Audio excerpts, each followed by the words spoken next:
સોનગઢના મહાત્મા જ્યોતિરાવ ફુલેજીની 135મી પુણ્યતિથિ નિમિત્તે પુષ્પાંજલિ કાર્યક્રમ. સોનગઢ મહાત્મા જ્યોતિરાવ ફુલેજીની 135મી પુણ્યતિથિ નિમિત્તે સરકારી વિનયન અને વાણિજ્ય કોલેજ સોનગઢ ખાતે પુષ્પાંજલિ અર્પણ કાર્યક્રમનું આયોજન કરવામાં આવ્યું હતું.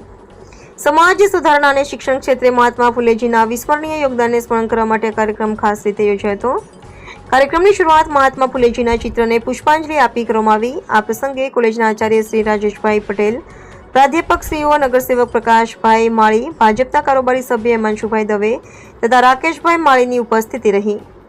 મહેમાનોએ મહાત્મા ફુલેજીના જીવન ધોરણ, શિક્ષણ પ્રત્યેની તેમની દ્રઢ દ્રષ્ટિ અને સમાજમાં સમાનતાની સ્થાપનામાં તેમના કાર્ય પર પ્રકાશ પાડ્યો. વિદ્યાર્થીઓને ફુલેજીની વિચારધારા અપનાવી સમાજમાં જાગૃતિ ફેલાવવાનો સંદેશ આપવામાં આવ્યો.